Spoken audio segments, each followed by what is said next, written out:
Betia, arsii miteeti. Maaliif argee? Qoosaan kan Maalummaa kee kottan argee fakkaatamu? ariifa bakka bareedaadha. Maali harargee qofaatu qoosamoo? Dabbal mana Akka malee. Jara walitti haasoo jiru gidduu galtee akkuma ol seenteef salaantaa gaafatte. Silaa akkasini gaariidhaan miti bara tiktok keessatti ittuma dhiiftaan gaa oduun deemtee si geessuu si galee saniif immoo sirra qabee asiin baafne sumaa beena fakkaata malee. Thank you, Engineer. Okay, dhaggeeffadhu amma. Irra bilbileen na jala. Irra bilbila walla. عليكم ورحمة الله وبركاته دبال وانت خسنو كم Waalaikum salam warahmatullah. Laal kun salamtaa hoggaa akkana yoo tana jalla hoggaa lafti qabbanaa tana hoggaa haateen addaan dhaabbatte tana jaana si galee amma ayyaan. dubbisan naadeen olseen suuqee salamtaa iyyuu feene ayye Ayye qoyayye. Caaltuyyee Wayyee eessa keessaree lubbuu? dabbal finnee irraa barra xumurree irraa waa isaa. Jechuun sireerra jira moo lafa jira moo maxbaqa jira moo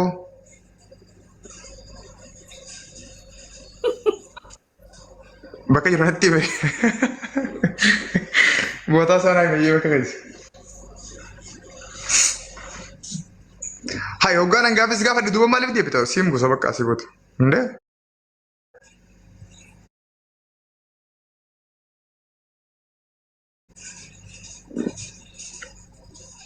Ayye. Ikram. Niitarkii koodha barra. Niitarkii koodha mataati. Nama asirratti waliin jira? No, niitarkiidha. Eenyu qaba eenyu natti dawwala maal taate si? Eessirratti? Dubaay jira. Bareedaadha. Wal agarraayee? Ayyera kun qabu. Maal feeta amma? Amma waan fedhu arafaatti dhuftee waa'ee kee dubbannaan isiirraa fixuu ol seene akka irraan fidne mootu. Amma waan akka maqaa kee hin dhufne. Waan beektu qabda waa'ee arafaati. Cufaniin beeka. Arafaati hojii wal beektani? Eeyyeen Wallaa. dhugaa. Iyyaan agarteeti? Yaa Arafaati iyyaan agartee? biyyatti sun taane asitti argeera. Gurraatti nama diimtuudha. Omaan jettu gurraattis magaala. Eenyuun diimaadha siifisi? Inti anuuf hin beeku bifa koo akkamittiin of siibsuu danda'a. Filaaltu daawwatee keessatti? Inti akka ija kootti fakkaatu namatti fakkaatu qabaat taate. Amma filtarii ni qabdu moo qabdu? Hin qabu maal sitti fakkaate? Bilbilli kee maali iPhone? Yaa Daawwatiin si bira jira mana keessa? narra fagaata malee hin jira. Dhalaan daawwatiin malee teessu ni jirti mana keessa? Jechuun kilaasii koo keessa hin jiru kaa bakka biraan jira. Mee bakka daawwatii san dhaqiitii bilbila kan harkaa qabadhu daawwatii keessaan kaameraa isaa gama duubaa akka mul'atutti ni ilaalla bilbila kan kee. Gina iddoo sa'aatii beeqam beekta sa'aatii ribaati waan ta'eef iddoo dhumaa mastaawitii dhaqeen ganaa si agarsiisa maal har'a mana kee dhufeemi. Maa rakkoo arabaa jira moo? Yaa Moo waanuma hin dandeenye lafaa ka'u. Garaa qabda?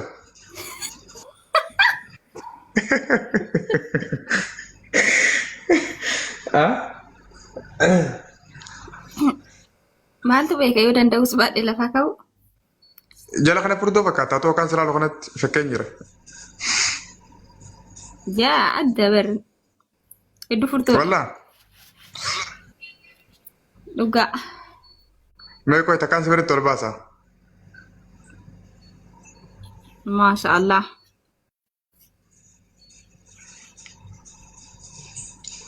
Filtarii qabdu? Isin tokkollee filtara qabdan mee? naabon filtara farnaa qaba filtara guddina narratti naaltee nagatto Arga nagaa himti bar. Caaltuun nu sobi. Dabbaa walitti deebina amma harargeen akkana taati harargeen akka taatu maaf jettu. Akkatti filtara firraan qabu kuna. Ilma namaa dhagee wanta kaasitti malala asirratti. No. Laan dhageeffa dabbaan kutaadha maanaaf maa nama jaallata. Amma isin ikiraan dhugaa dubbatti yoo jette gaadha. Harargeen akkana yoo jettu immoo maal fakkaata garuu? Wanta kaasitti mala dhageeffadhu. Duuba ani. Gandummaa waan ijaamu kuni jecha afaan namaa keessaa bahuu rakkoo qabu osoo hin taane akka itti baan sun hubatuu fi waan abbaa san keessa jiruutu rakkoo qabu. Akkamittaan jedhu. Ayyee. Fakkeenyaaf reef waa'ee sheergaafaa osoo gabbara arsii maqaa yaamne miti. Ayyee. Arafaat saayikolojiin si ammatti waan gandummaa yoo qabaattee gandummaan isii keessa jiruuf gabbarree arsiidhaa isii arsii malee gabbara arsiitiif si waliin kaasuu rakkoo hin qabu sababni isaa waan ati arsii taateef. Sawarala. Ayyee. Ilmi namaa hundi uumaa rabbiin hedduu uumeeti akka akkatti uumee amala adda addaa keessa kaa'e sii galee. Oo hariifaa habiibti. Dhageeffadhu wanta kaasitti himaa. Ijoolluma haadha takkaa keessa ijoolluma abbaa takkaa keessa amala wal fakkaataa hin qabu namni. Akka biyyaattis amalli wal adda addaa jira. Fakkeenyaaf amma Ameerikaatti dimokiraasii jira, Itoophiyaatti diktaatorummaa jira miti. Ayyee. Oromoo Hararge bira shaggooyyee jira, Oromoo Arsii bira tirrii jira. Hin sobe? Dhugaadha. Akkasumatti akkaataan dubbii wallaba, akkaataan nyaataa wallaba, amalli uumama namoonni naannoo sanii calaqqeessanis wallaba yoo ilaalte jetti. Fakkeenyaaf jecha safuu kaasii safuun ta'in jira. Ayyee. Okay. Gama Harargee kana maaltu jira? Hamtuu garaan qaban jaamanii, adii dubbatan jaamanii, zigaal hin beekan jaanii, irra qaqqabaan beekan jaanii. Wanni akkanaa kun isaan biratti akka haasamu namoonni hedduun akka isaan hin jenne beekaman beektooti. Ayyee dubbatama. Yaa irra qaqqabaan beektu namni Harargee dafee dhugaa himte gaafa nan jedhu yoo saayikoolojii kan kee keessa rakkoon gandummaa jiraachuu baate ati isa kana akka qabxitti qabattee galan fiitu ture. Malee an kaasuun kee rakkoo miti.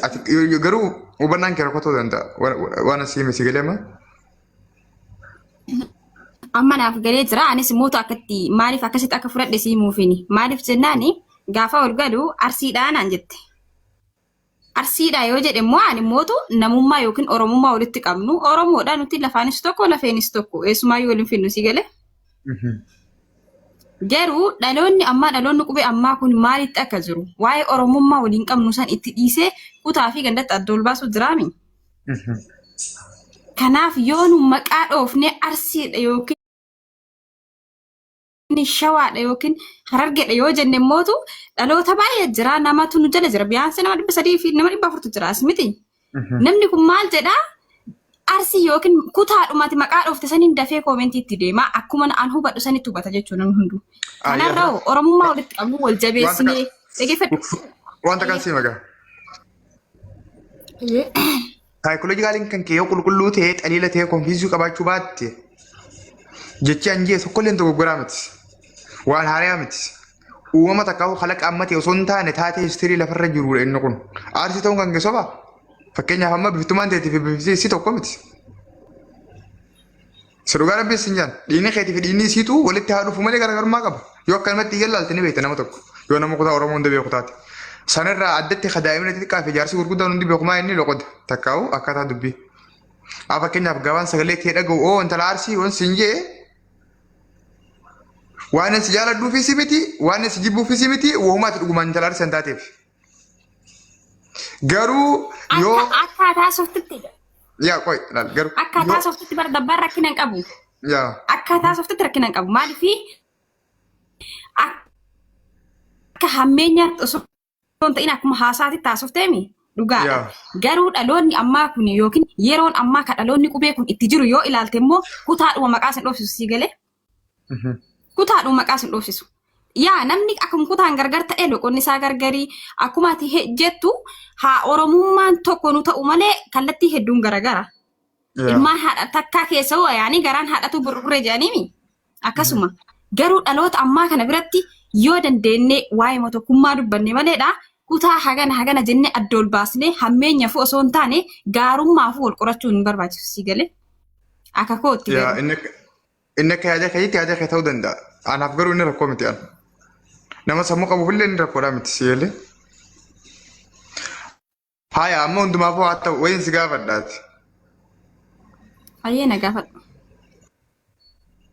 dhiira Oromoo keessaa dhiira isaatti heerumuu barbaadde osoo sobne sanitti kanatti waan garaa keessa jiru.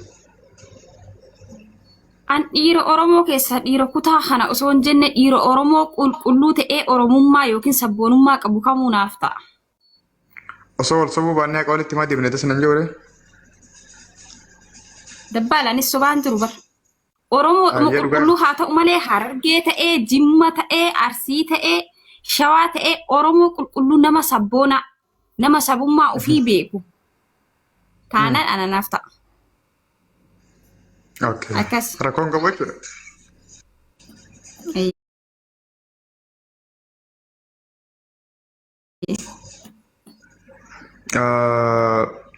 Gaaffii biraatiin si gaafadha. Itti fufi. Amma warra kaanii warra gootaa ganii warra kaanii warra jaalalaa ganii ati dhiira Oromoo keessaa dhiira kutaa meeqaa dubbistee jirte manatti? No Oromummaa akkatti kutaa hanga lakkaa'een hin qabu gara Oromummaa nama baay'een dubbisee kutaa hagina jedhee wanta lakkaa'ee sitti himu tokko hin beeku jechuu barbaadetti. Dhiira shaa wajjin haasofte? Dhiira shaa wajjin haasofte?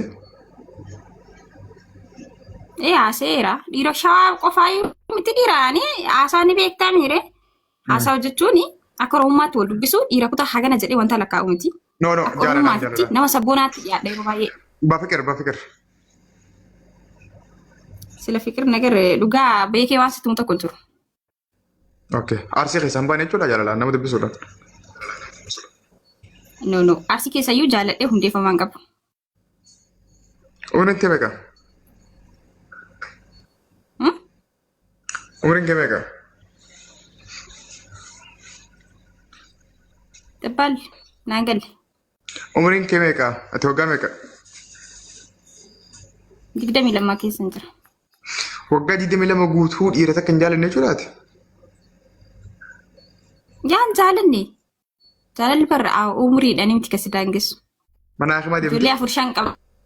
Baadhee jaalalli na qabuu danda'a. Mana hakimaa deemte? Mana hakimaa? Yaa dhukkubsadhee deemeen beeka.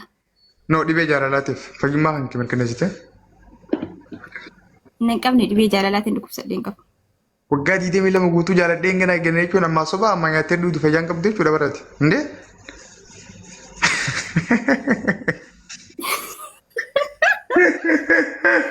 No, normaali nama waliin haasa. Nama waliin Meeqa sheekaan dhukkee sigira sheenii waan kanarratti waan jiru laalla akka amantaatti mee sheeka dubbadhaan mee rakkoo mee dubbadhaa akkamiin laalla waan kana.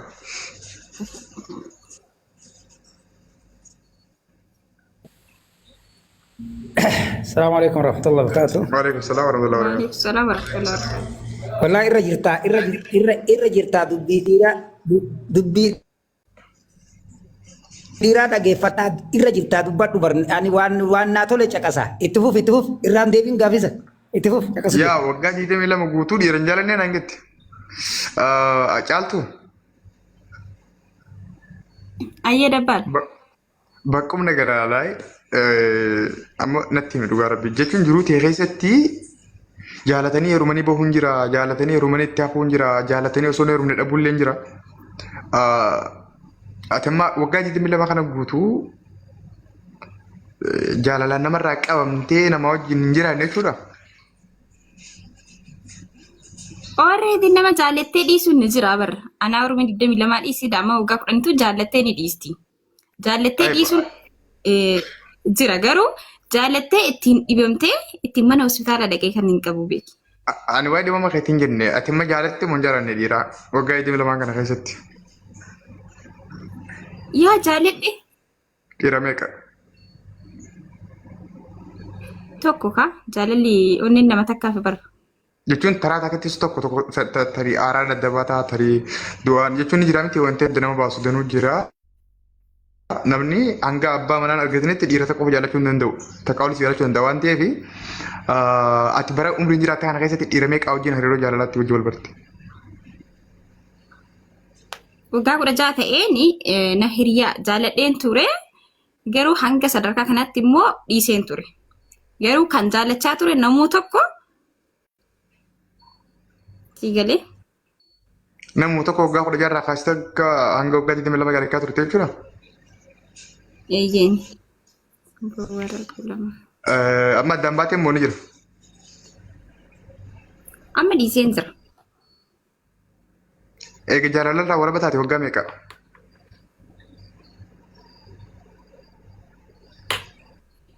Waggaa 2 akkas ga'uudhaaf hin deema. Amma naa deebiste gaafii kiyya. Turtiin bara jaalala keessa jiraatteetii fi eega jaalala keessaa baatee gammachuun qalbii, boqonnaan sammuu, tasgabbiin minaamin yaani kam ture dasiyyaa? Hanga jaalala dhiise.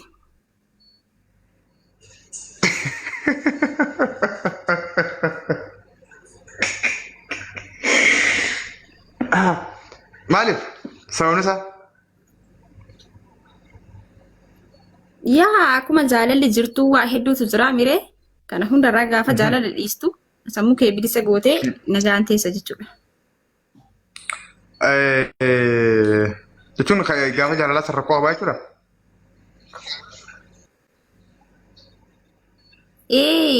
Jira miree. Jaalala yookiin ilmi namaa kun akka ati jaalala keessummeessitu yookiin jaalala kana onnee tokko nama tokkoof laattee keessummeessitutti jechuudha. Namni ati jaalattu suni onnee ofii tokkocha san bakka lama hoo godhee akkam gootaa jaalalli si jibbisiisti jechuudha. Jaalallee kan keetii wajjin gaafa adda baatu rakkoon si ture moo isa? Rakkoon maan natti dhufeen jiru jaalalli kiyyaan adda baanaan isaan adda ba'uun baay'ee na kaffa'ee jira. Maal ta'ee jira yeroodhaaf waa baay'ee keessa galee jira amma yaani onni sun baay'ee ittiin dhukkubsadhe ture amma fayyeen jira. Gaafiin koo wallabdeen keessan sababni eenyu jechuudha? Yaa sababa kana jee waan siimsuu qabu kana namni wal jaallatu akkuma jaalalli jirtu jibbis jirti akkasumatti akkuma wal jaallatu sanitti wal jibba waan ta'eef. Maaliif si gaafadha ni beektaa? Yoo si ta'e waan itti gaabbitu yoo qabaattee bara sanatti akkasittiin ta'u godhee jettee tarii namni nama jaalala keessi biraa ta'uu waan itti gaabbullee hin qabu wanti namni an jaaladhe na godhees hin qabu sababni isaas jaalala keessatti kijiban fedhan kijibuun jaaladhu waan ta'eef jaalala san keessatti soba isa biraa waan argadheef hin dhiise. Kana jechuun qaamni rakkoo jaalala keessanii isa ture jechuudha. Yoo jettu. Jechuun akka wal dhabdan akka adda baatanii fi gammachuu irraa dhabdee waan sitti hir'isee qaba miti. No gammachuu osoo hin taane soban fedhu bakka ilmi namaa sobuu hin barbaachisu. Jaalala keessatti. Konfisili gaafaan gammachuu jiru namni tokko gammachuu hirriba siree irra fudhata beektaa san hin baanu walumaan jireenya keessatti wal sobuu haa ta'u walatu haa ta'u wal amanuu dhabuu haa ta'u gammachuu jechuun hirriba siree qofaa miti.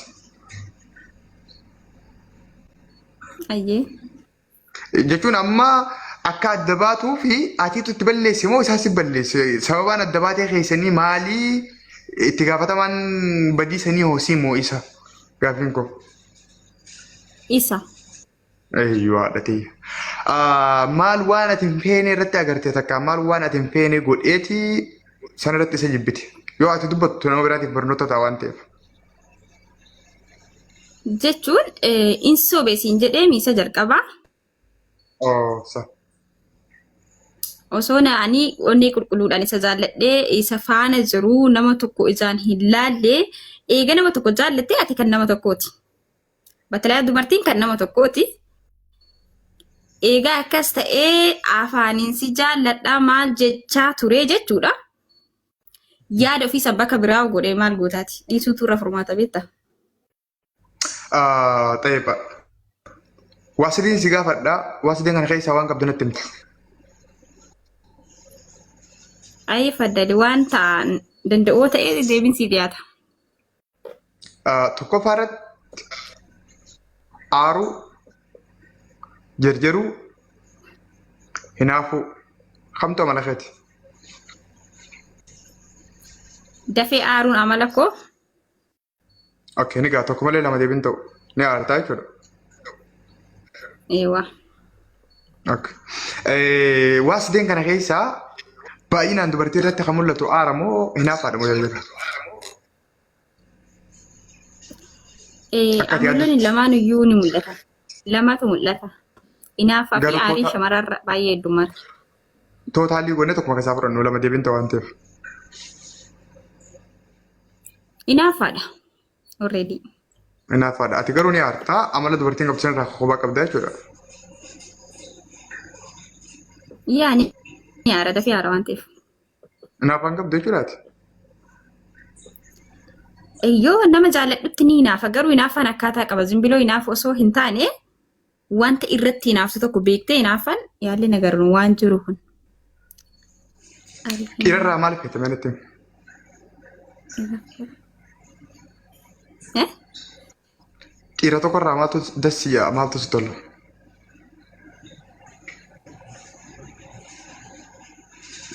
Yoo jettu. Fakkeenyaaf bareedina isaati moo muudii isaati moo qabeenya isaati moo beekumsa isaati moo dhiira gaafa jaalattu maal isaa jaalattaati? Tokkoffaa namummaa isaa amala bakka walumaa gala. Qabeenya Waata kan miti. sitti himu. Bareedumaa miti. Waata kan si himu. Ayyee.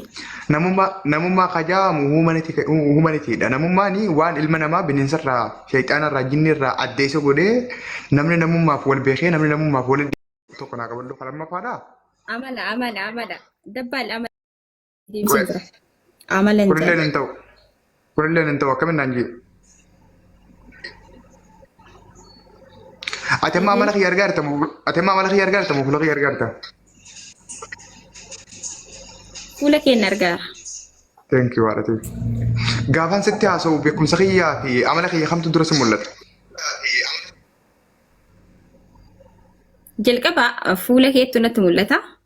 Ayyee asirra dhaabbadhu. Ati gaafa waliin haasofnu amala kees madaalachaa hin deeman si jedhe. Yaa jalqaba ilmi namaa maal namaa argaa? Rifeensa namaa argaa? Funyaan namaa argaa? Qaamuma namaa argaa walumaa galatti. Dhiirinis dhalaanis. Bifa keessa. Jalqaba ilma namaa kan wal barsiisuu fi kan wal dhiyeessu maal yoo naan jettee waan keessa isaa jira osoo hin taane waan gubbaa isaa jira qofa. Nama tokko eega gubbaan isaa si butee itti dhiyaattee booda keessa isaa barta miti. Dhugaa. Okay. Kana jechuun amala dubartiitis ta'e amalli dhiiraa waan gubbaadhaan yaa mul'atu osoo hin taane waan eegatti dhiyaattee booda keessa isaatti agartu jechuudha. Amma si galee?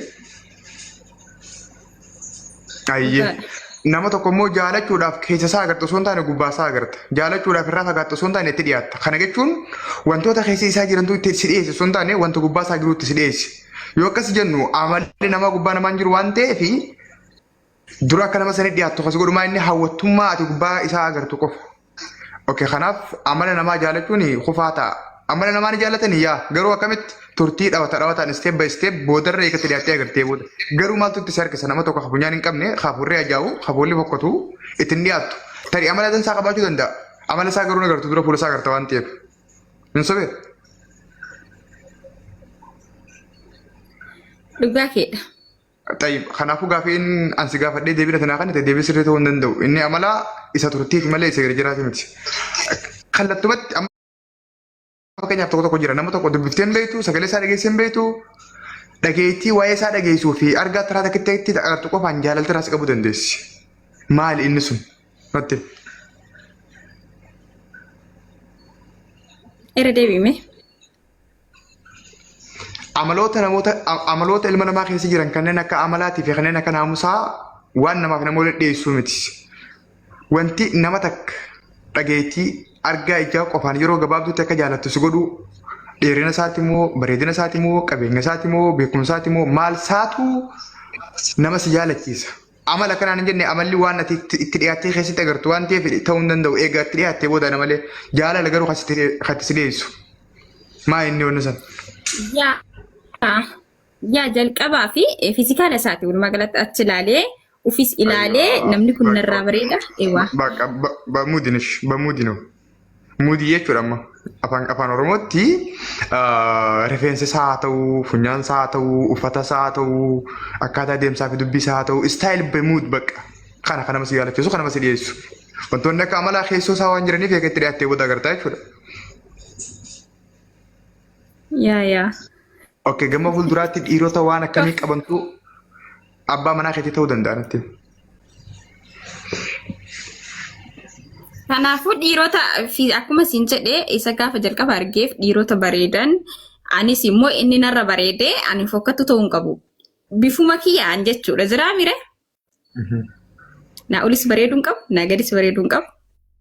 Akkuma koo ta'ee walirraa bareedna jedhee achi ilaalee achi booda amala isaa irra caala. Nama amala qabeessa yoo ta'e yoo fokkatees rakkina hin qabu. Yoo fokkatees rakkina hin qabu yoo amala bareeda jechuudha. Yaa. Okay, atis bareeduudha. Qo'asin xiqqeessa. Waan si gaafadhee waan adeemsisteef galatoom. Ayyee galanni keenya bilisummaa yookiin walabummaa walumaan iyyuu. Na argachuu na fuudhuu fi ansi wajjin jiraachuu haa ta'u jettu ture. Bilisummaan fagoo jira waan ta'eef kanaarra dhiyaataa bira.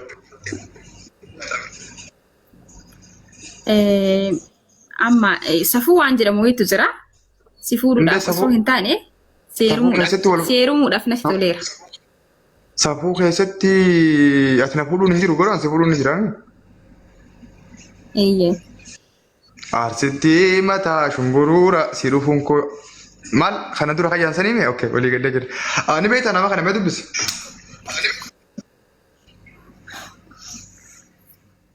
Bashiir kan jedhamu kana. Beektamu beektu dura? Duran beekume viidiyoo isaa guddisiinaa baasin inni ilaala. Takka dhageesseen beektu haasawa isaa dubbii isaa hojii isaa miidiyaa kanarratti? Hordofni garuu nama beeku ta'uu danda'allee maashaallah jenneerra. Assalaamu alaikum jii loqota isaarraa takka akkaataa dubbii isaarraa wanti ammaan dura sammuu keessa dhufuu danda'a waan ta'eef. Dhugaan hordofni dhugaa dubbachuuf jechuun osoo hin hordofin hordofee waan ta'eef tokko hin qabu waan sheeka. Salaam tagaafadhu. Ayyee jenneerra kun salaamu alaikum jenneerra. Jenneerra osoo hin taane no isumaan jira. Ashee kan deebisin wallahi jenne. No salaamtaa kallattumaan jiin isumaan akkuma islaamii namaan jirutti. Bashir Muhammad, assalamu alaikum. Thank you. عليك السلام ورحمة الله وبركاته. Akkam jirtanii sheeka. جرة الحمد لله نيجي جمنا بوليس كين ما شاء الله. حاسا وإلمو ديراس جافته أتلي بريد دورا ياد غاري كافته ياد بلشينا كابو كاسه ما شاء الله غافي ولا غالي إسا إجت سجافته غارو دي بيرتا والا مكيسة تيجي سر رانا جاي سريدا شمري آرو في دفتة آرو ني إنافان والكبتة دي فكينيا في جمع شريعات التهودي بني لالي أميرو هدو جمع قرآن فديسات الرجاء رتابة جتشنا من دبته جتش بوليس كي نجافة سري تأ كاتي ديفيس سري دمالي جنان نبي ربي عليه الصلاة والسلام وتكفرنا العشيرة وانجر مكيسة فان أرموتين شمري أبا منا إسيتي واكتير توليني تولو مالي جنان دفني وان آرانيف وانا إني قوتو تولتو تولي سني تكو ما رأيت قط خيرا تكو وياتك خيري سرنا قرر شري مالي التنجل يرو آري يرو تكتير دبرو دبده مال جتشاكنا دفتي آرتي جتشوكنا kun akkuma dubartiitti waan keessa jiru guutuma isii jechuudha. Akkuma fedhan illee jabduu ta'ani ni aaranii ammallee hinaaffaalleen silaa jannata keessaayyuu yaa'ii hinaaffaatiin aadam dhufe. Galatoomaa isiniin jedha garuu gaafii bareeda kaaftee waan akkanaa kana itti fufuun barbaachisaadha. Ani yaadni yoonaa ta'e taa'a malee barsa kundi takkatti ibsa baree hin danda'u jechuma namaa kana. Muut qabadhee bakka takka gatteenyaan jechuun sun sirrii jiraachu. Jecha sirrii gaafattee haasaa bareedaa waan kana itti fufuun barbaachisaadha. Yeroo hedduu waan kana agartee wanti haasaan jechi tokko akka kitaabaa wal galu jira. Amma isin afaan Oromootiin haasoftan malee ulaagaaleen isaa shari'aa keessatti kallattii Qur'aana hadiisan tarsiimoo waan itti kenname qofa. Gaafii wanni wal gaafatan ammallee obboleettiin teenna gaafii kaaftee irratti jechuudha. Yaa irraa argee jennaan inni waa xiqqoo dubbiin wal qixxaa'uu dhabnaan inni ofirraa dhiisee sirriidha. Rabbiin maal jedhee dubbata? فإذا بلغن أجلهن فامسكوهن بمعروف أو فارقوهن بمعروف وأشهدوا ذوي عدل منكم وأقيموا شهادة لله ذلك توعظوا به من كان يؤمن بالله واليوم الآخر ومن يتق الله يجعل مخرجا كان جباباني jecha isiin dubbatte kana keessatti jechuudha. Walii taatanii waliin jiraadhaa walii ta'uu dhabdan karaa nagaatiin gargar deemaa akkoo gammachuudhaan walii dhuftan gammachuudhaan osoo waliin madeessin addaan deemaa jecha sirriiti kun waan ulaagaalee ammallee agartee tarsiimuu qur'aanni kaayetiin jedhe ofaariquhunna bima'ruuf jechuun karaa gammachuutiin innillee inumaayyuu suuraa baqaraa keessatti karabbi dubbatu maali walaa tansawul fadla bainakum innillee yoo isii gadhiise tooppiika isii haa cufu gadhiise waa'ee isii cufuu qabaata namni tokko jaartii yoo gadhiise wanta san cufuu qabaatedha maaliif hammeenya isii haasa'uu qabaatu obboleettii godhatee jalaa hafa maaliif tabiraa qonna qataka tabiraa fuudhaa barsiisan innis yoo tana agartee irratti isii kabajee jedhe